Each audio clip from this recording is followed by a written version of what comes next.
faut des maîtres formés. Les pays africains, et singulièrement ceux du sud du Sahara, comme mon pays, le Mali, sont caractérisés par l'étendue de leur territoire, la faiblesse du taux de scolarisation, la faiblesse des ressources humaines qualifiées et la faiblesse des ressources financières de l'État. Vouloir améliorer les indicateurs éducatifs par la méthode classique qui consiste à construire, à équiper beaucoup de salles de classe, former et recruter beaucoup d'enseignants, acquérir et distribuer des ouvrages est très difficile. Et nous avons pu le constater, nous, au Mali. Nous sommes à l'heure de la vulgarisation des technologies de l'information et de la communication. Il s'agit pour nous de nous tourner davantage vers les TIC en les exploitant au mieux pour améliorer le système éducatif de nos pays. Les TIC permettent d'améliorer la gestion du système éducatif, mais aussi de mettre à la disposition du plus grand nombre et au moindre coût des contenus pédagogiques variés. Les technologies offrent des possibilités de rendre l'éducation plus efficace et plus équitable. En aidant les établissements éducatifs, les enseignants et les apprenants à acquérir des compétences numériques et des méthodes d'apprentissage.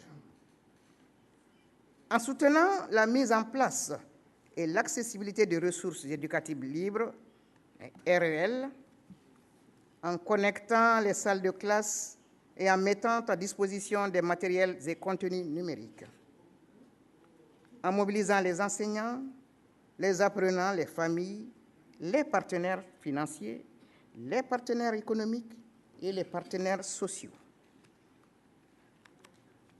Le partenariat public-privé permettra de mettre à disposition des clés Internet pour enseignants et élèves à des coûts abordables, des téléphones scolaires avec des recharges bonifiées, par exemple, des contenus pédagogiques et des ordinateurs à moindre coût. Au Mali, le partenariat entre le secteur public, le secteur privé et la société civile dans le domaine des TIC a permis de concevoir et monter un nouvel ordinateur dénommé Limorgal, c'est en langue poulard, expérimenté dans une école fondamentale de Bamako au Mali. C'est un ordinateur adapté à nos réalités, puisqu'il fonctionne à l'énergie solaire. Et le soleil est la denrée la mieux partagée au Mali. Dans le cadre du projet Limorgal, les contenus pédagogiques ont été élaborés et des enseignants ont été formés. Notons aussi que les élèves de l'école bénéficiaire des premiers ordinateurs Limorgal ont cotisé pour participer financièrement à sa réalisation.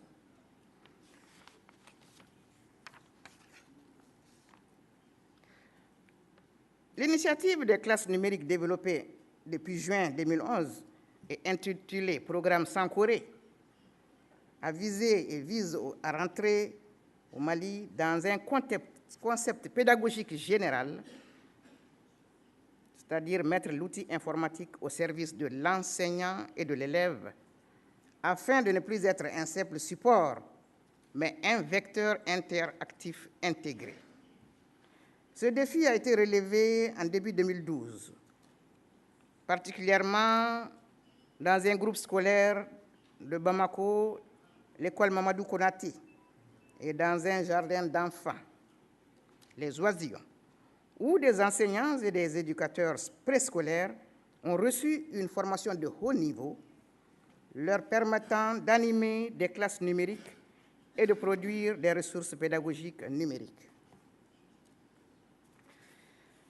À d'autres niveaux, au département, nous avons élaboré un document de politique d'introduction des TIC à tous les niveaux du système éducatif malien. Il s'agit de e-éducation qui passera bientôt en Conseil des ministres.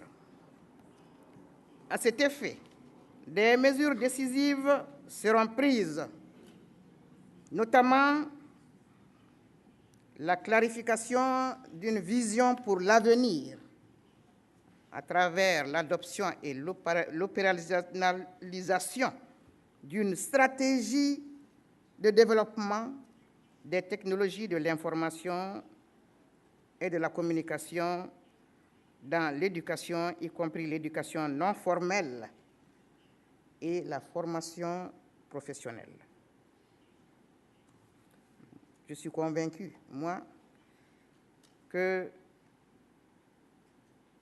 cela passera par la volonté politique de l'ensemble du gouvernement pour que cette politique d'introduction puisse devenir réalité. Donc, d'autres mesures comme la planification et la budgétisation périodique au niveau central et déconcentré que prendraient en compte l'utilisation des TIC à des fins pédagogiques comme administratives seront nécessaires. Il faudra également l'établissement de mécanismes de financement appropriés pour la mise en œuvre de la politique TIC. La dotation régulière en matériel TIC, en source d'énergie et en connexion Internet des différentes structures de l'éducation, la formation initiale et continue de qualité en utilisation des TIC des enseignants, chercheurs et autres personnels des ministères en charge de l'éducation et de la formation professionnelle. L'introduction des TIC à des fins pédagogiques dans les programmes d'enseignement de tous les ordres et types d'enseignement. L'introduction du matériel TIC et de connexion Internet pour une utilisation didactique par les élèves en classe, surtout au niveau du fondamental. L'identification de stratégies de renforcement des capacités nationales en TIC et en utilisation des TIC à des fins pédagogiques. La prise en compte des besoins particuliers des enseignants, chercheurs, donc en matière de TIC. Par exemple, on pourrait songer à les doter en logiciels techniques pour la recherche. La sensibilisation des acteurs concernés par rapport à la politique d'introduction des TIC dans l'éducation pour qu'ils se l'approprient et qu'ils jouent pleinement leur rôle dans son exécution. Et bien entendu, la coordination des actions des PTF dans le cadre de la mise en œuvre de cette politique. Le Mali a bénéficié en 2010 d'un don de 3 166 ordinateurs portables XO qui ont été distribués dans les écoles primaires de la ville de Tombouctou. Je parle de Tombouctou parce que Tombouctou fait partie des régions affectées par la crise, des régions envahies par les djihadistes qui en ont profité pour tout détruire. L'arrivée de ces XO, dont de la fondation OLPC Europe, a suscité beaucoup d'engouement dans cette ville de Tombouctou. Et la distribution de ces ordinateurs a contribué à ramener à l'école des élèves qui avaient abandonné les salles de classe. Malheureusement, le projet a été interrompu par l'occupation des régions du Nord. En plus d'élargir l'accès à l'éducation, l'utilisation accrue des nouvelles technologies et des ressources éducatives libres peut contribuer à réduire les coûts supportés par les établissements d'enseignement et les étudiants, en particulier parmi les groupes les plus défavorisés.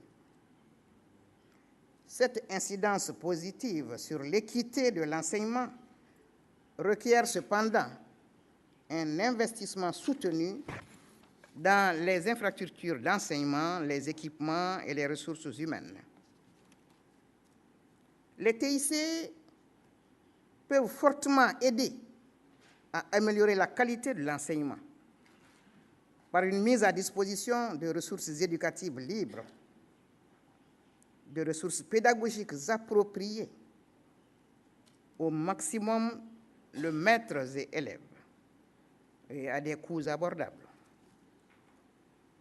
On peut profiter d'un enseignement de qualité en renforçant les capacités des enseignants par des formations adaptées, dispensées par des pédagogues expérimentés, à travers des cours numériques en réseau. Par le simple SMS, les parents pourraient vérifier, par exemple, la présence ou les notes de leurs enfants, ce qui va peut-être contribuer à améliorer la qualité de l'encadrement. Pour conclure, nous retenons que les TIC au service de l'éducation nous permettent d'améliorer l'accès à l'école et à la formation, nous permettent d'améliorer la qualité des enseignements et apprentissages et nous permettent d'améliorer la gestion du système éducatif de manière générale. Je vous remercie.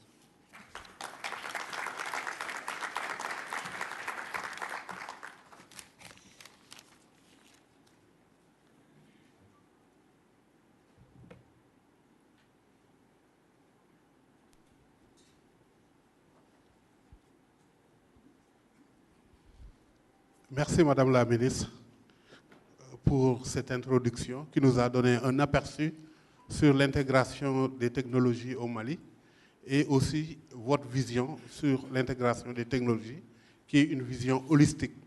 Et en terminant, vous avez parlé des ressources éducatives et notamment des ressources éducatives libres et de leur accès aux populations, notamment aux populations défavorisées. Et l'objet de ce panel, c'est d'explorer les ressources éducatives libres sous leurs différents aspects. À la fois les ressources éducatives libres, les mécanismes de production et les types de ressources. Donc, je vais donner la parole à M. Robert Grégoire de l'Université de Moncton au Canada, qui va nous parler du MOOC et qui dit quand le MOOC devient une ressource éducative libre au service des ressources éducatives libres. Monsieur Robert Grégoire travaille sur un projet de développement d'un MOOC sur les ressources éducatives. Et dans ce projet, il travaille aussi avec monsieur Stéphane Dons, qui est l'un des inventeurs, des co-inventeurs du concept de MOOC. Donc, il va nous présenter le travail qu'ils sont en train de dérouler à l'Université de Moncton. Distingués invités, mesdames, messieurs, bonsoir. Mon nom est Robert Grégoire. Je suis avec l'Université de Moncton, plus particulièrement le groupe des technologies de l'apprentissage à l'Université de Moncton. Nous élaborons actuellement un cours en ligne ouvert et massif pour le compte de l'Organisation internationale de la francophonie, dont l'objectif est d'éduquer sur la question des ressources éducatives libres pour en favoriser non seulement la connaissance, mais également l'appropriation et l'utilisation. Avant de vous parler spécifiquement de l'initiative comme telle, j'aimerais retracer le cadre logique dans lequel cette initiative s'inscrit. En 2001, le Massachusetts Institute of Technologies choquait le monde entier par un changement de paradigme en mettant l'ensemble de ses cours à disposition gratuite pour le monde entier en ligne. C'était une initiative absolument précurseur et qui a créé beaucoup de bouleversements, comme d'ailleurs les technologies savent si bien le faire. En 2002, le premier Forum mondial des ressources éducatives libres adopte l'expression ressources éducatives libres, Forum de l'UNESCO. En 2012, au congrès des REL, l'UNESCO adopte la Déclaration de Paris qui recommande à ses États membres d'utiliser les ressources éducatives libres, de mettre en place et d'augmenter autant que possible les technologies de l'information et de la communication et de favoriser l'utilisation de licences libres qui permettent ce contexte. En 2012 également, au sommet de Kinshasa, l'Organisation internationale de la francophonie adopte sa stratégie numérique Horizon 2020, dont la recommandation ou l'axe stratégique numéro 4 porte spécifiquement sur les ressources éducatives libres. Agissant sur ce rapport stratégique, l'OIF organise en 2013 à Moncton, au Nouveau-Brunswick, un sommet, ou plutôt une réunion d'experts internationaux sur les ressources éducatives libres qui formulent des recommandations et notre projet est issu de ces recommandations. Brièvement, avant d'aller de l'avant, la définition adoptée des ressources éducatives libres adoptée durant la déclaration de Paris spécifie qu'il s'agit de matériel d'enseignement, d'apprentissage ou de recherche qui sont sur support numérique, mais aussi sur n'importe quel support, qui existent dans le domaine public ou qui peuvent être accédés sous licence ouverte. Des ressources qu'on peut non seulement accéder, mais également utiliser, modifier et redistribuer en respectant les conditions de leur licence. Donc, essentiellement, c'est de ça dont il s'agit. C'est simple, mais on a besoin d'un cours massif et ouvert pour en parler parce que ça devient un peu compliqué. J'avance directement à notre initiative. L'OIF a abordé M. Stephen Downes, dont la photo se trouve à gauche de l'écran. Stephen Downes, avec ses collaborateurs George Seaman et Dave Cormier, en 2008, par inadvertance, invente le MOOC, le cours en ligne ouvert et massif, qu'on pourrait avoir comme en français sous l'acronyme de CLOM. Ils avaient organisé un cours, l'accès était gratuit, ils voulaient traiter de système éducatif personnel et soudainement, ils se sont ramassés avec des milliers de personnes. M. Cormier a été le premier à inventer ce terme-là qui a été repris très rapidement. Et c'est un des nouveaux changements de paradigme des technologies de l'apprentissage, la naissance du MOOC en 2008, qui maintenant, vous le savez, tout le monde ne parle que de cela. À l'origine, toutefois, ce qu'il faut dire, c'est que le MOOC était un MOOC de type connectiviste, celui que M. Downes avec M. Seamans ont fait en premier. La théorie de l'apprentissage qui procède du connectivisme utilise le contexte de l'Internet pour modifier un petit peu la manière dont on conçoit l'apprentissage. Alors, non seulement une personne se formule-t-elle sa compréhension personnelle, non seulement cette personne-là apprend-elle au contact de ses pairs en société, mais maintenant, en réseau, des réseaux immenses, des réseaux de communautés, on peut non seulement comparer, mais on peut édifier, on peut innover. C'est la théorie de l'apprentissage connectiviste qui compare un tout petit peu l'Internet à un réseau de neurones cérébraux. La planification de notre cours procède justement du connectivisme, c'est-à-dire que nous fonctionnons de manière ouverte. Nous avons un blog dans lequel les comptes rendus, les décisions, les questions sont posées. N'importe qui le veut peut écrire dessus, peut commenter. Nous édifions les contenus dans un wiki et nous avons un groupe Google de distribution. 3 minutes. Le cours durera 9 semaines, commencera fin janvier 2014.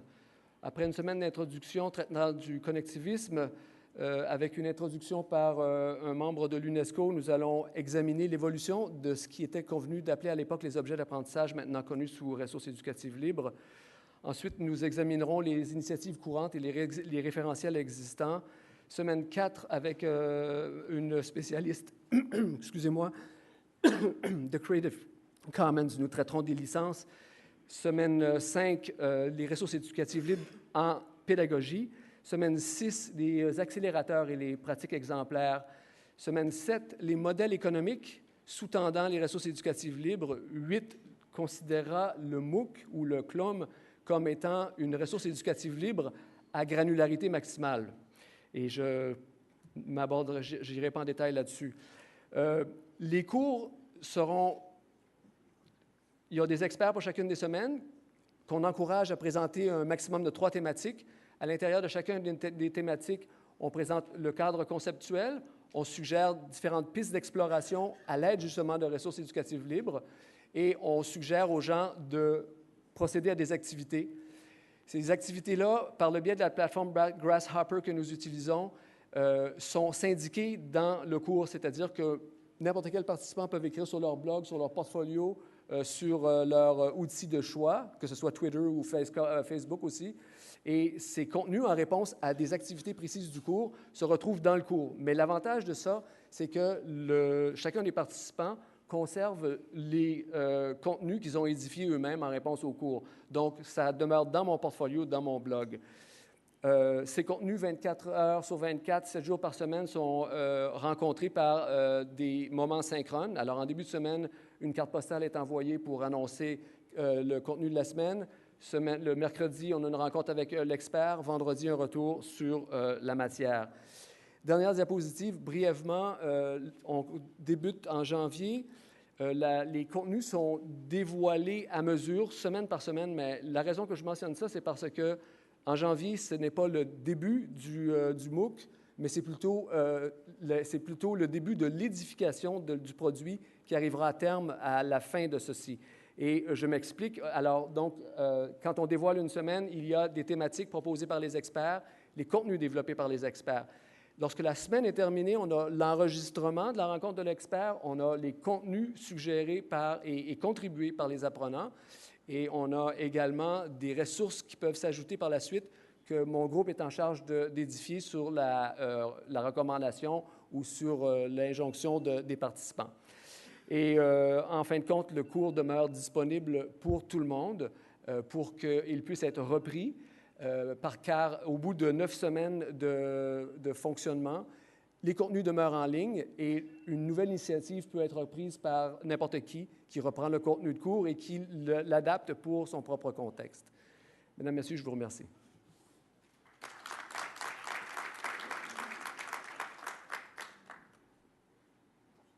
Merci, Robert.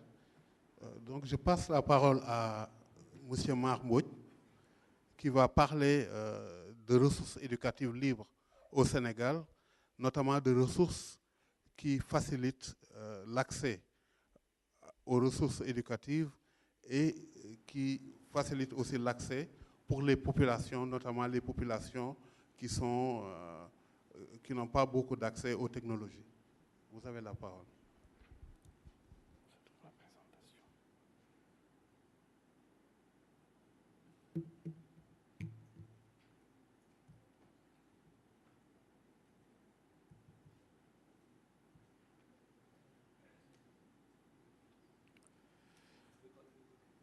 Oui, le document.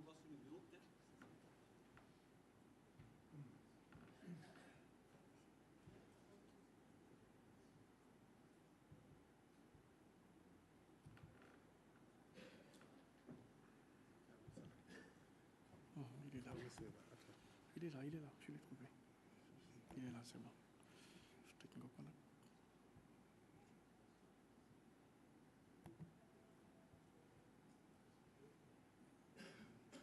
C'est ça, non? Non, je l'avais trouvé tout de suite. C'est ouvert, mais c'est le bruit. C'est lequel? Donc, c'est le bruit là, vas-y.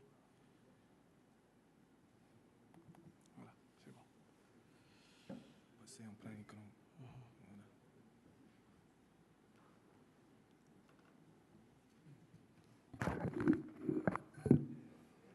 Bonjour. Alors, je vous remercie pour cette opportunité de présenter le travail que nous faisons au Sénégal par le biais du Réseau africain de formation à distance, qui est une structure appartenant au ministère de l'Éducation et dans lequel j'ai eu le privilège d'évoluer. Alors, le plan de la présentation que nous allons vous faire va aborder les points suivants. la problématique de l'accès au contenu en contexte africain, le cas de examen.sn comme un début de réponse, c'est une question que nous posons, un portail de contenu et l'apport que les TIC ont pu avoir dans la mise en œuvre de ce portail, les innovations et enseignements tirés, ainsi que les recommandations que nous allons faire à l'issue de cette présentation.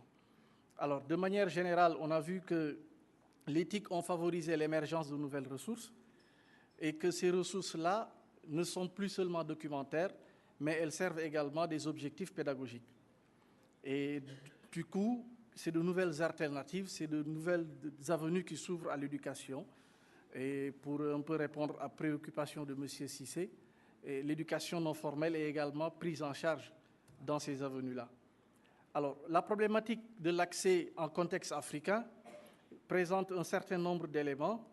Le faible taux de pénétration au Sénégal, c'est 9%. En Afrique, globalement, ça tourne autour de 9-10%. La faiblesse de la connectivité partout.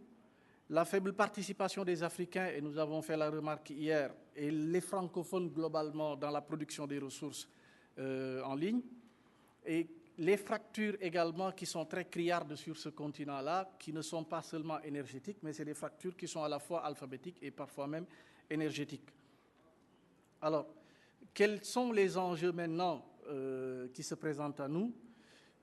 Lutter contre l'inaccessibilité aux ressources, c'est lutter contre d'autres formes d'exclusion numérique qui sont également des formes d'exclusion sociale. Et ces formes d'exclusion sociale guettent beaucoup de populations en Afrique, surtout si l'on tient compte de ces fractures que nous venons de signaler. Alors, au Sénégal, nous avons essayé de répondre à ces défis-là de deux façons, en appuyant la création de ressources numériques à destination des enseignants par la production de contenus numériques, mais pas seulement des contenus, mais il faut que ces contenus-là soient également pertinents et significatifs. On a essayé de répondre aussi au défi de l'accès par un portail d'aide et on a ciblé justement ici les examens sénégalais qui sont quand même des examens très prisés. Alors, voilà un peu à quoi ressemble ce portail. Il a été conçu en 2001, ça date de longtemps déjà, et jusqu'à présent, il évolue. Et actuellement, je pense que nous en sommes à la 4e version qui va bientôt être mise en œuvre et qui va ressembler un peu à cela, puisqu'on va essayer de segmenter selon les niveaux d'études. Alors, en quoi examen.sn peut être un début de réponse? Je ne vais pas tout vous donner, mais on vous dit simplement qu'ici, on essaie de cibler des savoirs et supports en relation avec le curriculum local. Et on a ciblé pour cela des examens depuis 1992 jusqu'en 2013. On prend en charge ces examens, on fournit les corrigés et on prend en compte ces corrigés-là pour cibler des difficultés particulières et sur la base de ces difficultés-là, proposer également des ressources. Et on a pu voir que petit à petit, que ce portail a généré de l'intérêt et de la motivation. Et au-delà même des cibles que nous avions visées, on touche maintenant les parents d'élèves qui s'intéressent de plus en plus à ce que nous faisons. Et malheureusement, l'occasion ne nous est pas donnée, sinon vous aurez présenté le forum et les interactions qu'il y a dedans. Et on voit parfois des parents d'élèves qui agissent dans le forum pour donner leur avis sur le site. Mais pour vous donner un peu une idée de la variété des contenus qui génèrent toute cette motivation-là, on a ciblé 3 niveaux, CM2, 3e, les classes de terminale. Et pour chaque niveau, par exemple, CM2, c'est 5 disciplines ciblées, 3e, 8 disciplines ciblées, et les terminales, c'est 6 disciplines. Et ça nous donne toutes ces ressources-là, et ça fait au total près de 3000 articles postés, et ça va aller crescendo, surtout avec l'appui de l'OIF qui travaille dans ce sens-là. Alors, l'apport d'éthique dans ce travail-là, je vais en citer quelques-uns, et c'est surtout les nouveaux logiciels, les nouveaux outils qui sont utilisés et qui permettent de varier un peu les approches. Et sur ce plan-là, les formats de contenu nous permettent justement de pouvoir mettre en œuvre ces variétés-là, avec des présentations exploitant les richesses du multimédia. On a du texte, on a des images, on a de la vidéo, on a des animations, des simulations interactives, on a des diaporamas, on a de l'audio, surtout pour les dictées à proposer. L'apprenant a la possibilité d'écouter la dictée, de la faire et de pouvoir activer le contenu etc. Donc, il y a vraiment beaucoup de possibilités qui sont offertes. OK? Alors, il y a également un élément très important qui est l'interaction pédagogique et sociale. L'apprentissage étant un processus social, donc, nous avons essayé de mettre en place dans le portail un forum qui permet aux apprenants de pouvoir interagir ensemble et d'interagir aussi avec des experts, c'est-à-dire des enseignants qui ont eux-mêmes posté les articles.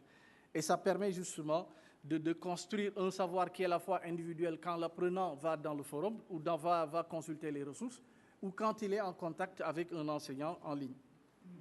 Alors, je vais sauter sur beaucoup d'éléments puisque le temps ne nous permet pas de les aborder tous.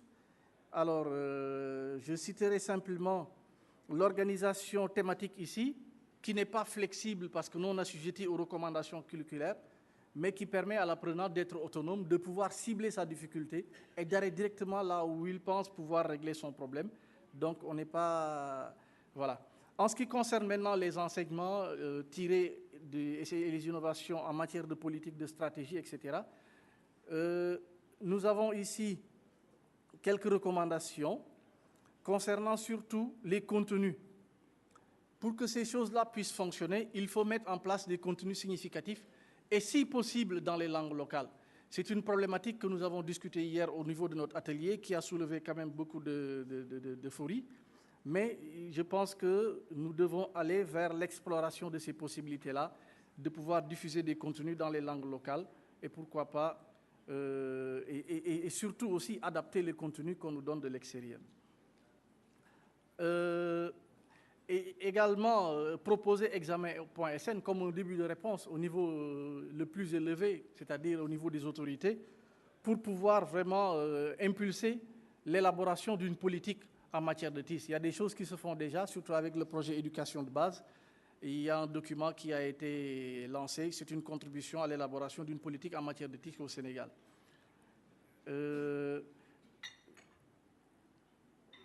Je vous donne simplement un aperçu pour terminer de l'évolution du site par semaine.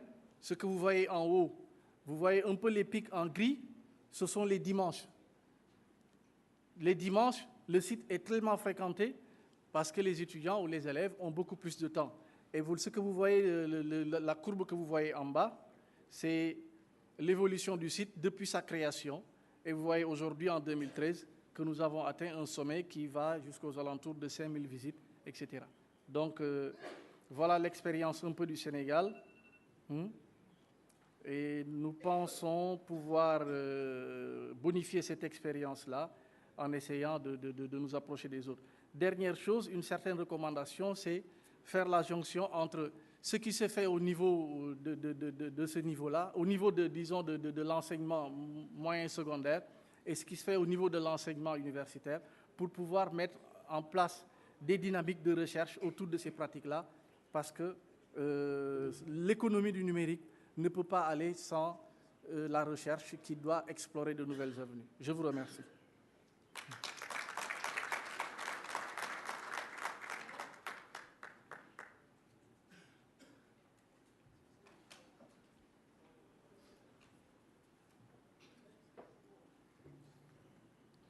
Merci, Monsieur Mbouy. Donc, je vais donner la parole à Madame Laura Marès, secrétaire exécutive de RELP Ibertic, qui va nous présenter le réseau ibéro-américain des portails de ressources éducatives. I'll be talking from here. Good afternoon. First of all, I'd like to apologize about my English. It's not as good as I wish. And secondly, I'd like to thank the organizers for inviting me to be here, for letting me the opportunity of share with you where our region is now. So taking these points in consideration, I'll be keeping my presentation very short to be thankful with the organizers and merciful with the audience and the translators. The Ibero-American Network of Educational Portal is, I'm not sure it's going to work from here. Thank you. Thank you. We start working like 6 years ago, and only 2 of our countries has its own educational portal. When I say educational portal, I mean the official educational portal belonging to the National Ministry of Education. To this day, every country in Latin America and in Spain has its own educational portal, and we work. There you can see all the countries with their portal and all the organizations and companies that were supported to us during these years. And we work under certain shared principles, Diego, which is the key role of national educational portals, especially in the first 2 or 3 years, when we think about what was happening in Latin America like 5 years ago or 4 years ago. There were a lot of arguing about if ICT in education was or was not needed. So the educational portal helped to find the reason, to have why. Okay, thank you. We work very collaboratively, but taking in account the need to respect diversity. We have certainly a lot of things in common, but we also have a lot of national inheritance and culture that should and need to be preserved. And we also we also believe in the central teacher's role, and I mean central even when we think in a student-centered learning. We think that the teacher has a definite role in helping the student to learn and to be a person with principles, values, and to learn about what to go or what to do in the 21st century. So we have kind of 3 stages of work. First, we start working in the portal area. So as I said before, we work with different companies and different organizations so every country has its own portal. So we share know-how about what a national portal means, what an educational portal means, which is something that also evolved during the years. Now we are much more close to a social network between teachers than to a repository of content. That was the original meaning. And in certain cases, we also share some software developments. Then we start working with the original projects, like we have a common search engine, and we also do some kind of research about one-to-one models, research about open educational resources in Latin America, or projects like celebrating the Latin American holidays or dates from relevance. We have a website, which is RELPE, where we reflect what's happening in every country and where we have a collection of our papers. Now we are trying to work in the policies area, which is definitely our biggest challenge to date. We have an observatory of one-to-one policies where we reflect what is happening in Latin America to this date. Like almost every country has a certain stage of one-to-one project. Argentina, Uruguay, Venezuela, Peru are working in an inclusive model for every student, but all other countries, Mexico has just started, Costa Rica, Panama, Brazil, every country is working in this project. The pity phase of that is that we are not still working together. Every country works by itself and then learn about the others and then start looking. Our goal, our aim is that all can we work together on that. We also have an application, kind of a Flipboard. I don't know if you are familiar with that. Kind of a Flipboard application developed with OEI,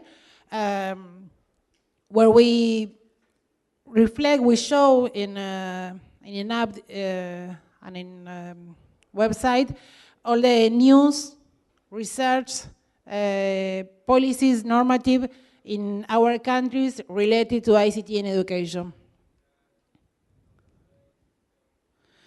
So what were our achievements? Why I'm here to tell you that this is possible, and I think that this is really an interesting model to be replicated in Africa, because we, as I said before, we were able to achieve funds and to find a way so every country has its own portal, but also to have an open dialogue, a common and permanent dialogue between all the countries.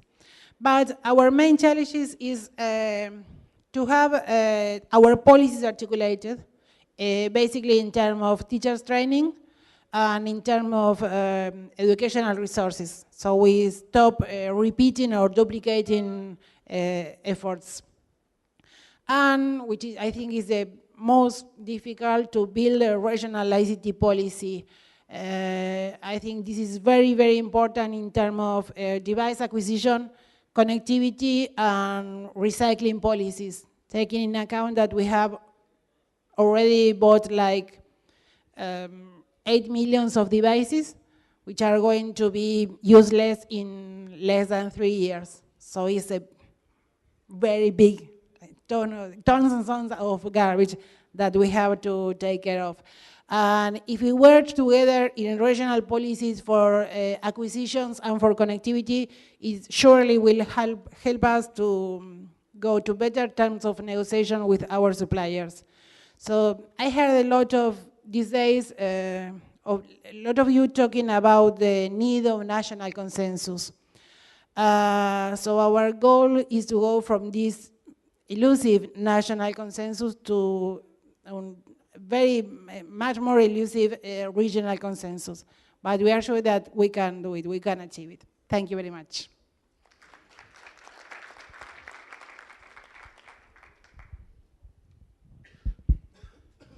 Merci, Madame Lores. Nous allons passer la parole à Monsieur Moukom Akong Tamon, directeur de formation à l'Afrique, qui va nous parler du maillon manquant. Il s'agit de ressources IP et IPv6.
Thank you very much. That's technology for us. So I'm going to talk about a different kind of resource, not the one that people consume, but the one that we use to build some of the infrastructure which we all agree is going to be one of the most effective ways that we distribute educational content. So I work for a non-profit organization called the African Network Information Center, and we manage all of the internet number resources that are used to build the internet in Africa. So, to put this in context, I've been to more than 45 countries on this continent. I've worked with lots of universities. And over the last 5 years, and still in lots of countries today, what I see when it comes to education is something like this. We've got silos, universities in their silos, polytechnics in their silos, research institutes in their silos. And it's a bit like saying everyone for themselves and the government for us all. Now, at some point, governments have seen the futility of this approach of, throwing money at one institution with resources that end up being underutilized. So one of the ways that governments are standing up to this challenge is to say, how about we put some kind of infrastructure in place that could enable information and resources to be shared? And here's the good news. Once that infrastructure is in place, it can also be used to share educational content for learning. So governments say, okay, we're going to give you some kind of infrastructure so that you can share some of the resources we are putting in one place. So we don't have to duplicate investments. And that's why the concept of the research and education network comes up. Typically, lay fiber, put some kind of infrastructure in place, and connect the universities together. And hopefully, once you connect universities together, those silos will disappear, and true collaboration can happen, be it in sharing of educational content, be it in sharing of resources that some universities cannot get on their own. Now, there is a common view that most of us know in our minds when we talk about the services over any kind of infrastructure.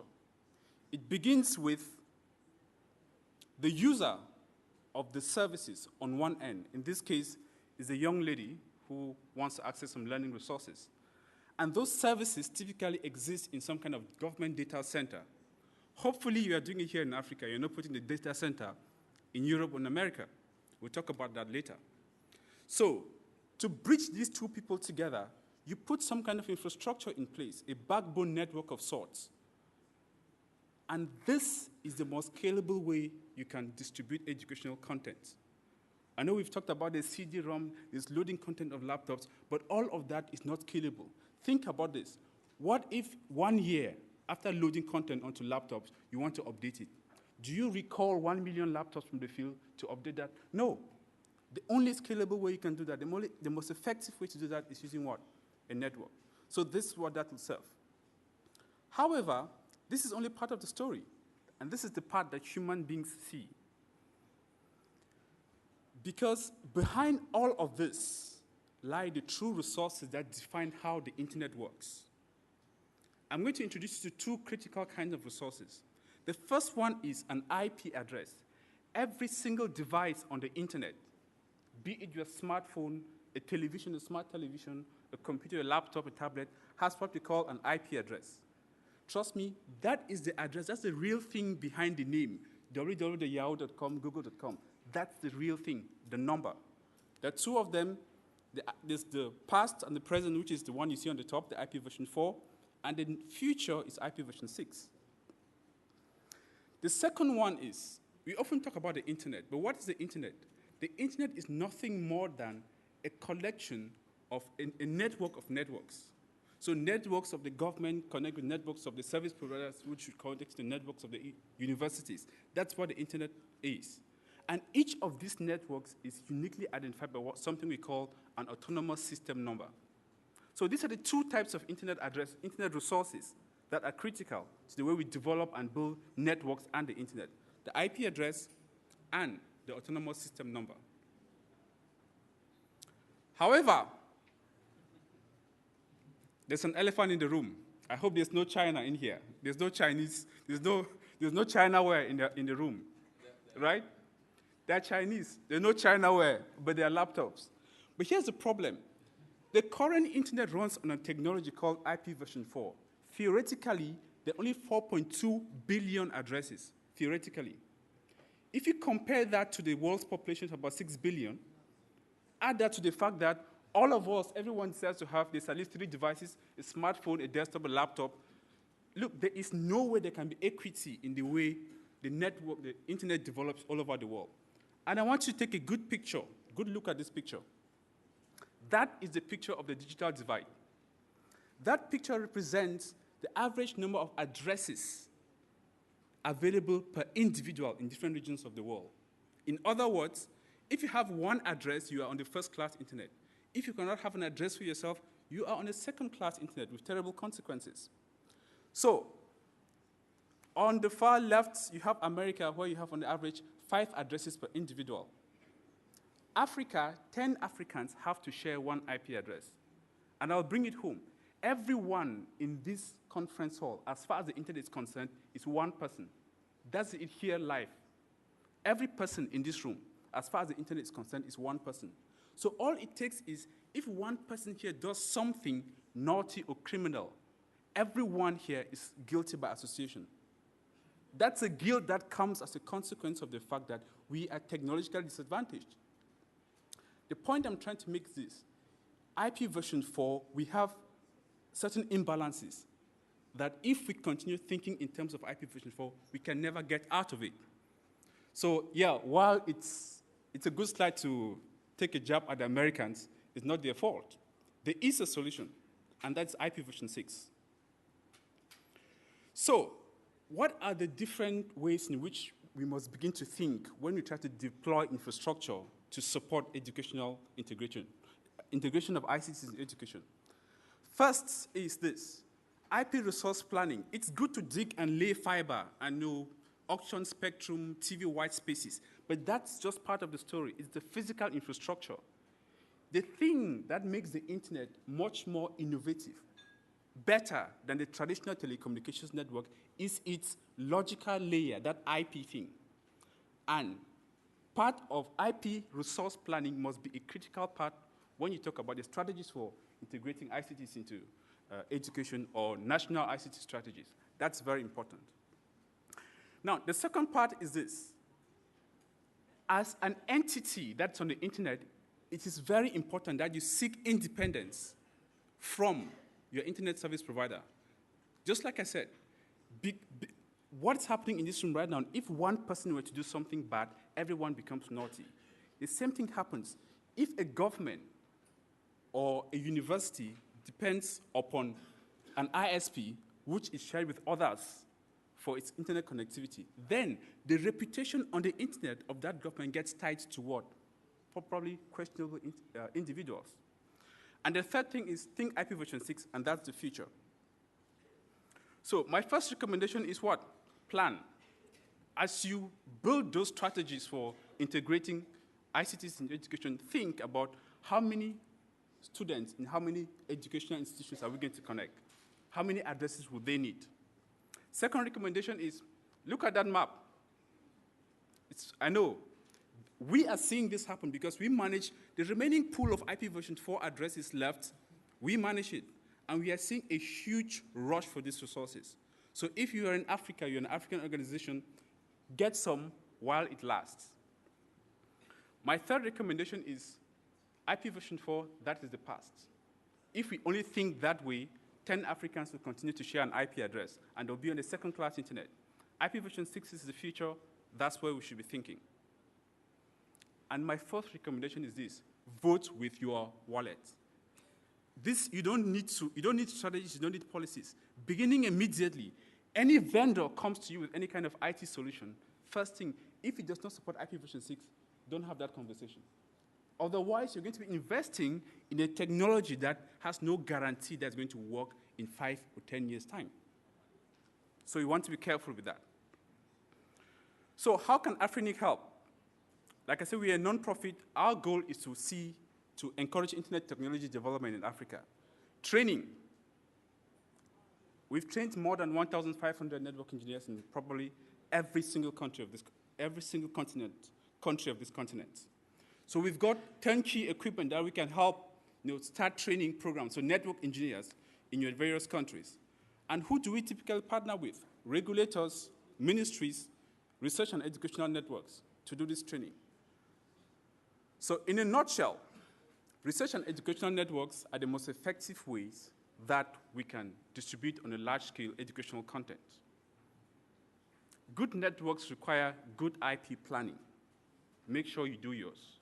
And lastly, future-proof educational ICTs by mandating support for IP version 6. Thank you very much.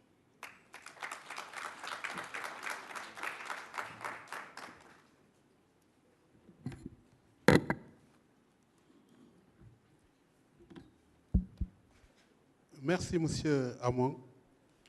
Donc, l'alerte est bien reçue que le problème des adresses IP est à examiner de près lorsqu'on intègre les technologies dans l'éducation. Je donne la parole à Monsieur Khadim Silla, qui va nous parler d'un autre type d'usage, à savoir l'usage du mobile dans le cadre de la gestion administrative d'un système éducatif. Et ce sera le cas du Sénégal. La Côte d'Ivoire, excusez-moi. Pardon. Vous avez une présentation? Oui. Non, c'est pas celle-là.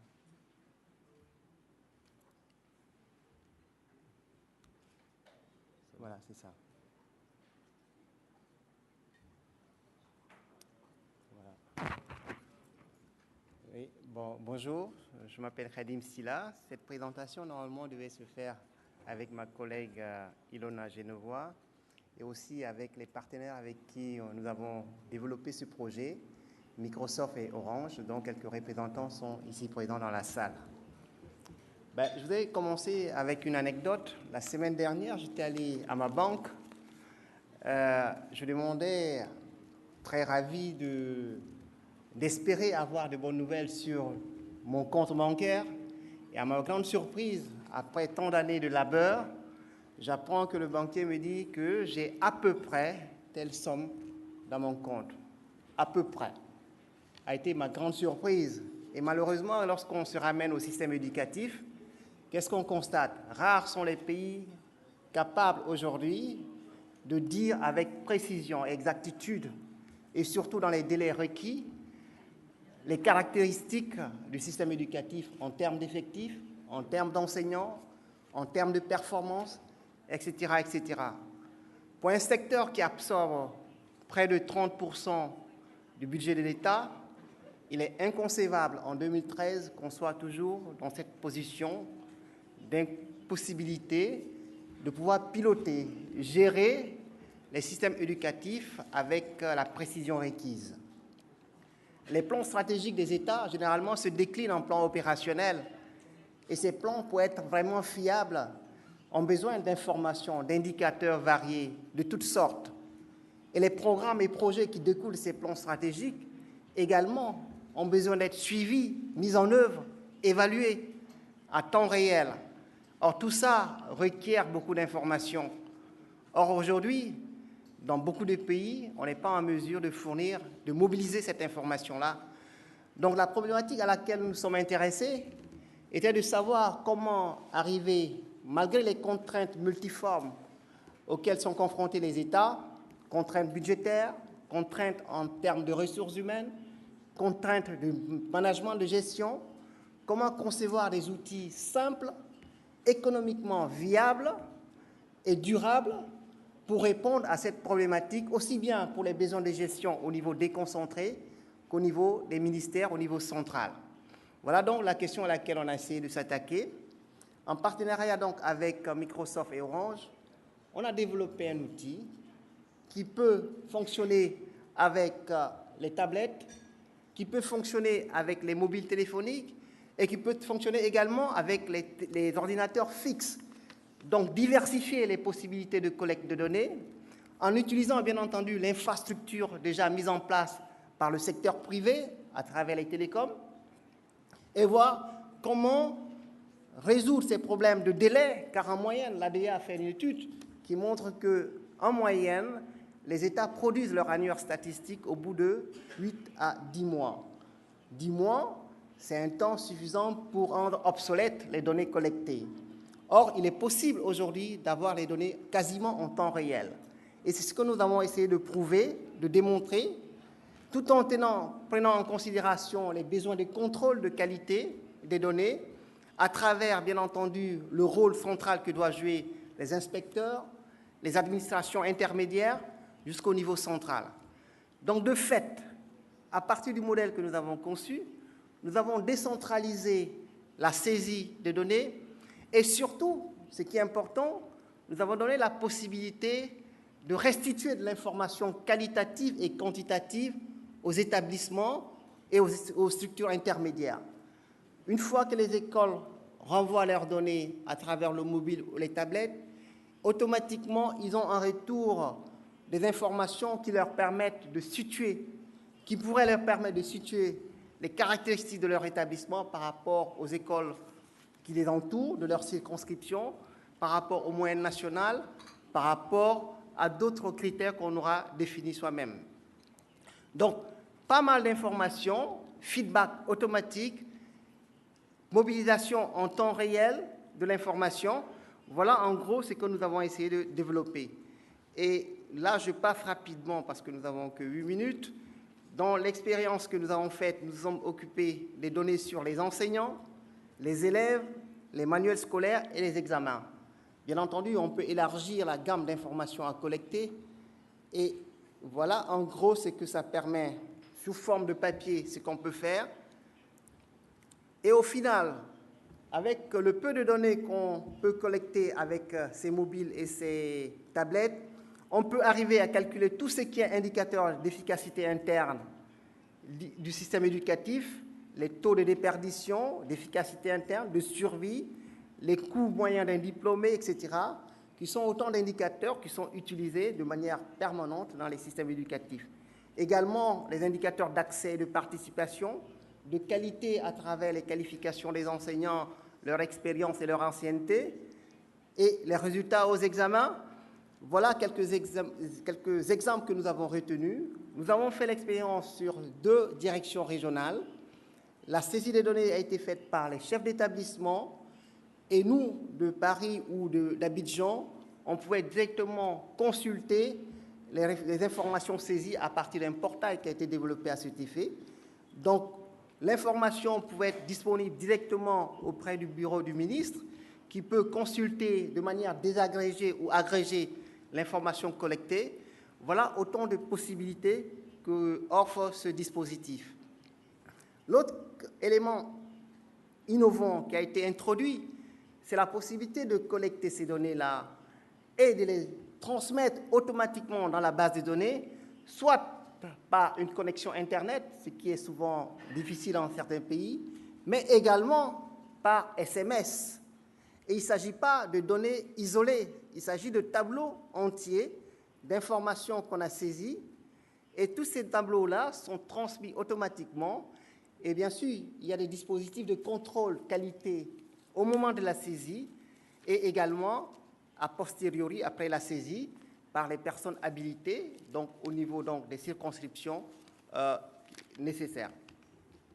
Voilà en gros ce que nous avons pu faire pour encore démontrer qu'il est possible aujourd'hui aux États de répondre à cette exigence première de la mobilisation de l'information qui joue un rôle central et primordial aussi bien pour la gestion, le pilotage, le suivi et l'évaluation des systèmes éducatifs, domaines sur lesquels, malheureusement, beaucoup de pays en Afrique ont des difficultés. Et l'autre constat, pour terminer, qu'on a pu faire, c'est que ces difficultés sont récurrentes. On les retrouve quasiment partout dans les pays. En RDC, ils investissent près de 500 000 $ chaque année pour aller collecter les données dans les écoles, pour produire les questionnaires, pour faire la saisie, traiter l'information. Et au final, on n'est pas certain que la qualité des données obtenues est viable et sur lesquelles est-ce qu'on pourrait s'appuyer pour planifier les systèmes éducatifs. 500 000 $ par an pour un système, pour des modalités de financement pas assurées, je pense qu'on est en présence d'un gaspillage énorme. Alors, la question qui va se poser, pourquoi les États ne mettent pas en commun leurs ressources pour résoudre ce problème collectif?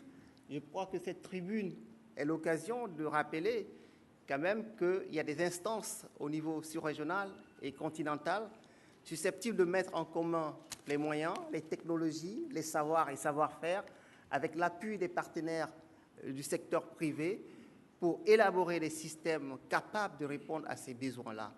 C'est faisable, c'est possible. Nous l'avons démontré à l'échelle, certes microscopique, mais nous avons la certitude aujourd'hui que cette expérience peut se généraliser à l'échelle continentale. Je vous remercie.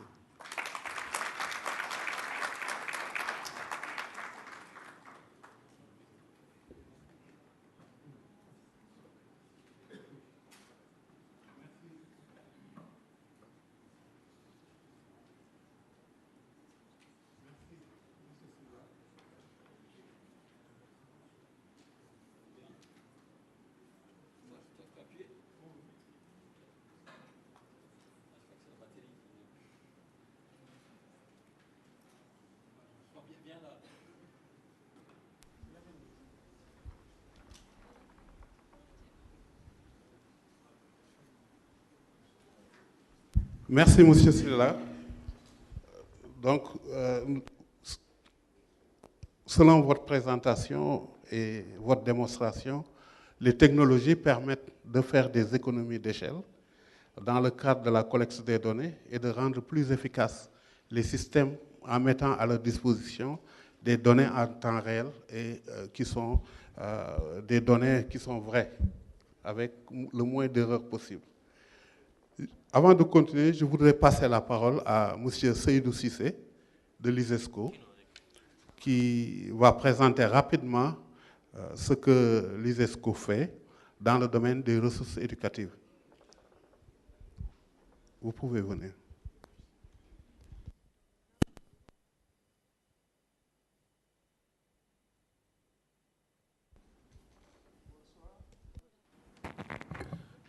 J'aimerais intervenir sur les réalisations de l'ISESCO, notre vision dans le domaine de l'introduction des TIC en éducation. Comme j'ai eu à le dire dès le premier jour, bien sûr, avec beaucoup de partenaires, nous intervenons dans le domaine de l'éducation formelle et la formation des enseignants. Mais nous avons une intervention particulière, spécifique, dans le domaine de l'éducation non formelle, de l'alphabétisation et de l'éducation non formelle. Parce que nous pensons que c'est un domaine très négligé dans le monde de l'éducation. Et un de nos principes, quand on intervient à ce niveau, c'est ce qu'on dit qu'il faut respecter le patrimoine linguistique et culturel des peuples. Donc nous avons un grand projet qu'on appelle l'alphabétisation dans les langues nationales transcrites avec le caractère coranique harmonisé ou bien certaines en langue arabe. Donc ça, c'est un des projets phares de l'ISESCO. Pourquoi les langues nationales? Pourquoi nous disons alphabétiser dans les langues nationales? Parce que nous savons que la formation à travers les langues nationales, la langue que quelqu'un maîtrise, on a toujours mieux de résultats que dans une langue qu'on ne maîtrise pas. Donc c'est ce qui nous a poussé à choisir les langues nationales. Et maintenant, pourquoi le caractère coranique harmonisé? Vous saviez, ceux qui connaissent un peu l'Afrique de l'Ouest, toutes ces zones, vous saviez que les gens écrivaient depuis longtemps dans les langues nationales, mais avec l'alphabet arabe. Mais chacun écrivait de sa façon. Nous, on a trouvé que ce n'était pas la bonne formule. On a tenu beaucoup de réunions internationales avec des partenaires comme l'UNESCO, la BID, et on a harmonisé les systèmes de transcription de ces langues. Donc, on a harmonisé. Maintenant, il y a une quinzaine de langues africaines qui ont leur alphabet harmonisé. Donc, on écrit de la même façon dans les 15 langues avec la même graphie.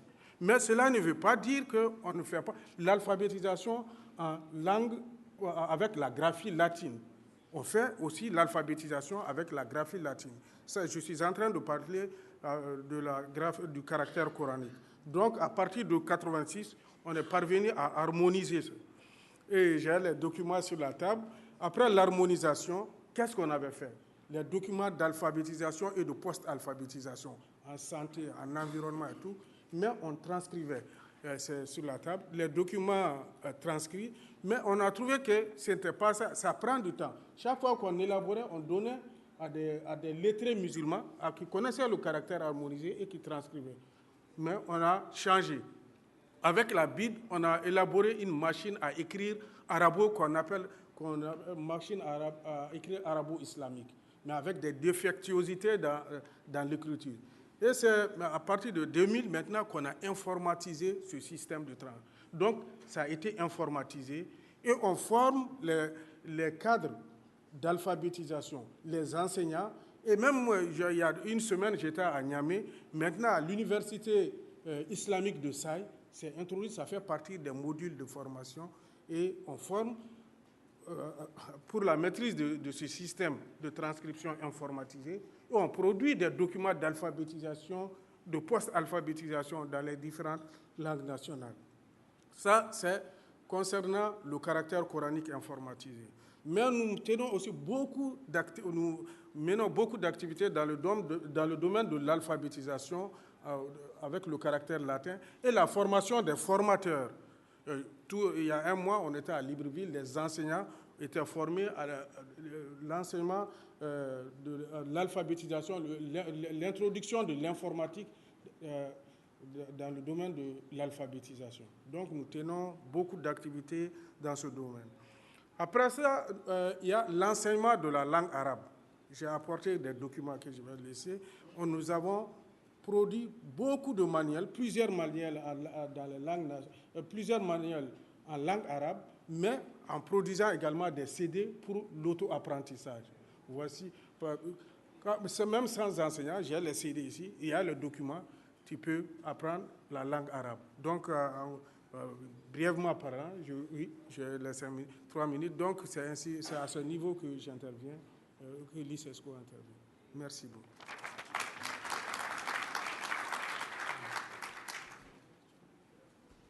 Merci beaucoup, M. Cissé. Donc, pour les technologies, il y a aussi les problématiques de langue nationale, notamment de codage des langues nationales. Et aussi, vous avez travaillé sur une harmonisation de l'alphabet qui est dérivé de l'arabe pour transcrire les langues nationales. Donc, c'est un élément important. Je pense qu'il faut noter. Normalement, la session est terminée, mais je pense que, comme nous avons démarré avec du retard, nous allons empiéter un peu sur la pause, à peu près 10 minutes. Donc, je vais prendre 3 questions ou interventions, et puis les panélistes vont répondre. Et ensuite, nous allons conclure.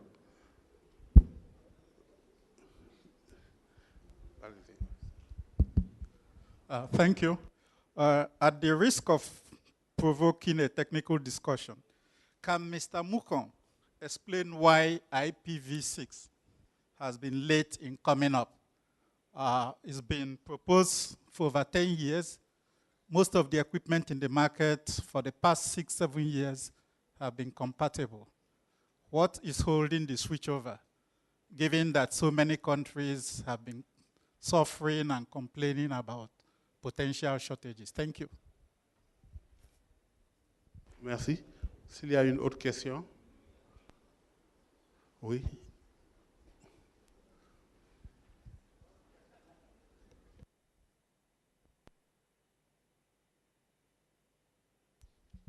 Yes, thank you. Thank you very much. I just wanted to commend the presenter on the use of mobile phones for collecting school data.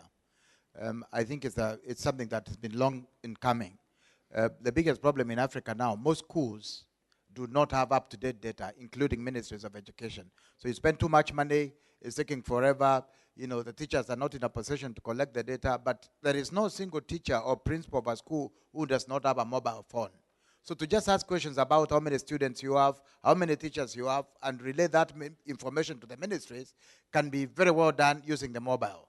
And then the mobile can also be used to manage, you know, to check on issues related to teacher absenteeism and whether or not they are going to class by simply having a connection between. I think this is one of the ways that we can use this technology. Thank you.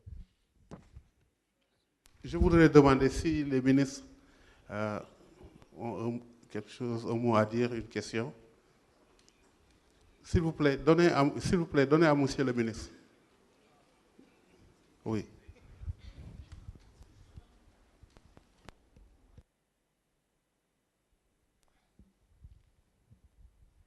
Merci. Je voudrais réagir par rapport à la présentation de M. Khadim Silla pour confirmer que l'utilisation du téléphone mobile et d'autres types d'accès pour collecter les statistiques scolaires, c'est quelque chose de faisable. Et ça permet de gagner beaucoup de temps parce que nous en avons eu l'expérience.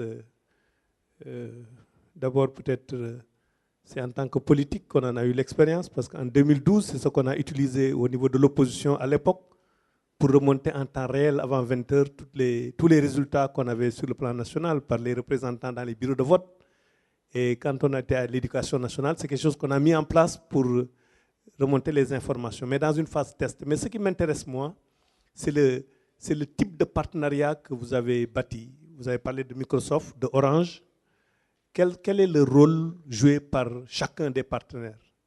Et quel a été un peu le plan de déploiement? Est-ce que vous avez fait ça dans des régions test? avant de généraliser ça au niveau national, ou bien êtes-vous à la phase test? Quel a été le rôle de la compagnie de téléphone, de Microsoft et des autres partenaires? Merci beaucoup. Merci, Monsieur le ministre. Nous allons... oui, Madame le ministre, allez-y. Je suis extrêmement intéressé par la communication de M. Sylla. Et après la réponse qu'il donnera à M. le ministre du Sénégal, je souhaite qu'on puisse se rencontrer plus en détail pour évoquer ce problème, parce que c'est un véritable casse-tête dans mon département. Je vous remercie. Oui, Monsieur le ministre. Moi aussi, c'est pour dire tout l'intérêt que j'ai pris, que j'ai eu à suivre la communication de M. Sylla, parce que la question des statistiques au niveau des ministères de l'Éducation nationale est une véritable préoccupation. Et je crois que nous avons quelque chose à partager dans le domaine pour voir ce que vous avez fait, où vous en êtes et comment nous pourrions collaborer. Je vous remercie. Donc, je vais donner la parole aux panélistes, en particulier M. Sylla et M. Akong, pour répondre. Donc, M. Akong, vous pouvez commencer.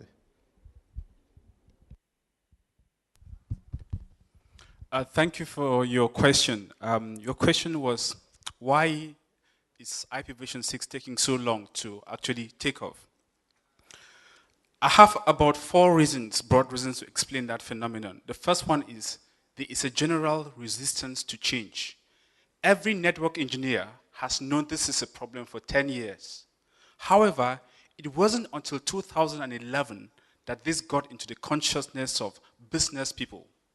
That is when, at a global level, the IPv4 address pool got finished. Now, it's gotten into their consciousness. But now, look at the case, like when you saw on one of the charts I showed, in North America, there's still lots of IPv4 address space. So you don't have that pressure to move. Now, compare that to a region like China. Starting 2012 in May, if you wanted to start a new network in China, there were no addresses, so you had no choice. So we are beginning to see that IPv6 is taking off in places like China.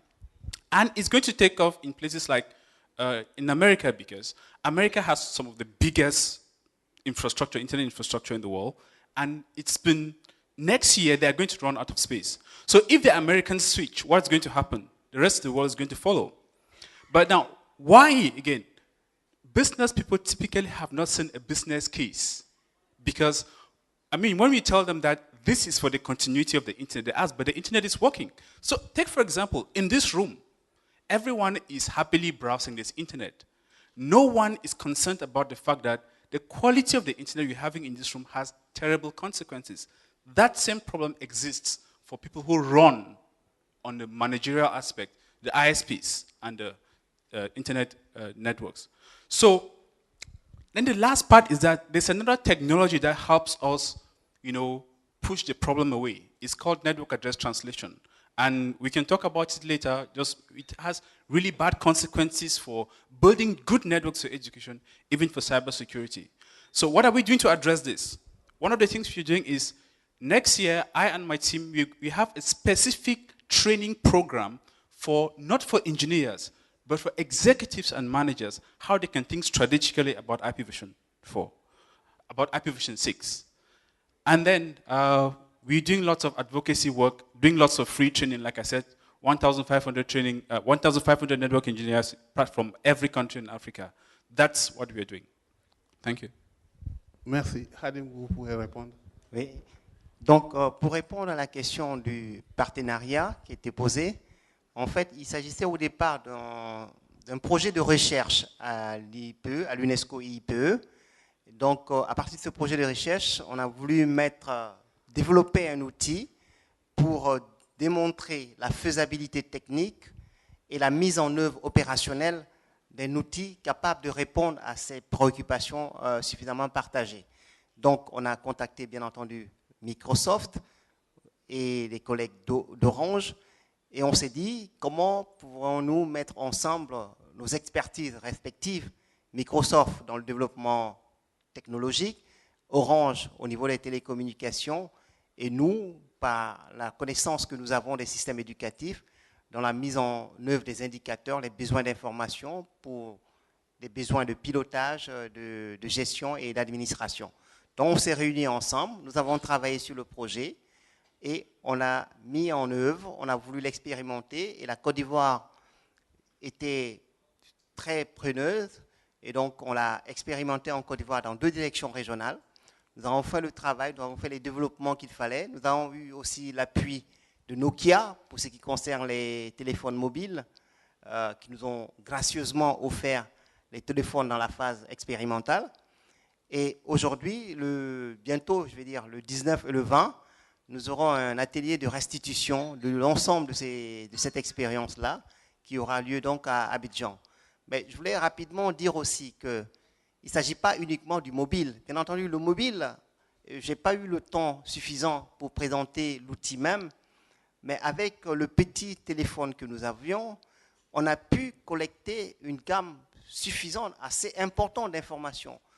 Ce qu'on collecte en général dans les pays au niveau des directions de la planification, par exemple, toutes les informations sur les élèves, toutes les informations sur les enseignants, sur les examens, sur les manuels scolaires, nous avons pu le faire avec le mobile téléphonique. La seule dimension qu'on n'a pas prise en compte, c'est au niveau des infrastructures. Or, les infrastructures évoluent très rarement dans les pays. Or, ça aussi, on aurait pu l'intégrer si on définissait un modèle où chaque nouvelle création d'établissement était automatiquement versée dans la base de données pour la nourrir. Donc, il y a toutes les possibilités à collecter l'information qui se fait actuellement.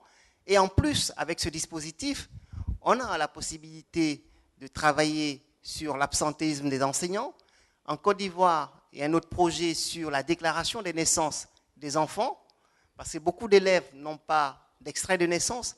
Et avec ce dispositif, Orange a développé un outil pour que les chefs d'établissement puissent déclarer, en tout cas collecter l'information sur les enfants déjà, et ensuite envoyer l'information aux autorités compétentes pour que ces autorités descendent dans les écoles pour faire les extraits de naissance. Donc avec ce dispositif, on peut démultiplier les possibilités de renforcement des compétences et des capacités au niveau de l'école. Et là, on est en présence d'un nouveau paradigme qui place l'école au centre du dispositif du système éducatif avec sa capacité intrinsèque de gérer, de piloter, de manager et de fournir l'information en retour aux structures du niveau central pour mieux piloter le système éducatif. Donc je pense que c'est une opportunité pour les pays de rattraper le retard qu'on a accumulé durant ces dernières années.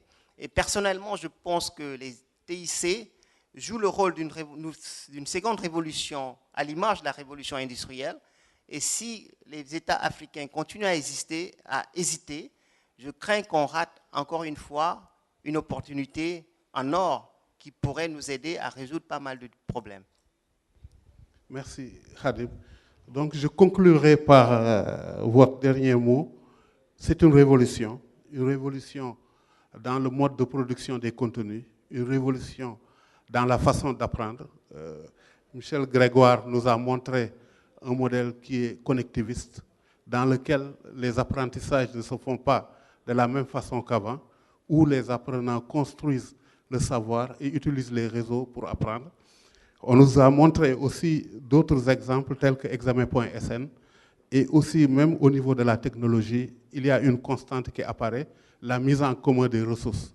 Que ce soit des ressources pédagogiques, nous voyons qu'avec les technologies, la mise en commun des ressources permet d'optimiser leur usage et aussi d'augmenter leur accessibilité.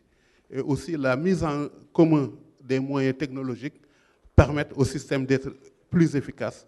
C'est ce qu'on nous a montré avec la migration d'un adressage de type IP à IPv6. Donc la constante, c'est une mise en commun des moyens, une mise en commun des ressources, dans tous les cas au niveau de l'éducation, pour pouvoir améliorer la qualité des enseignements, des apprentissages et aussi de la gestion administrative. C'est le dernier exemple que Khadim Sylla a si brillamment démontré. Je vous remercie.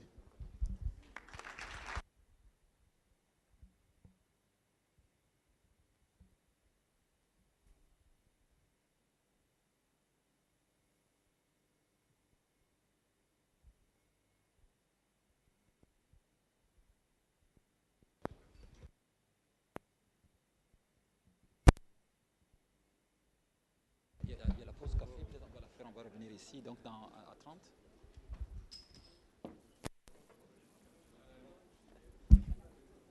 Donc on va prendre la pause café. Il est 16h15, donc essayons de revenir dans 15 minutes s'il vous plaît.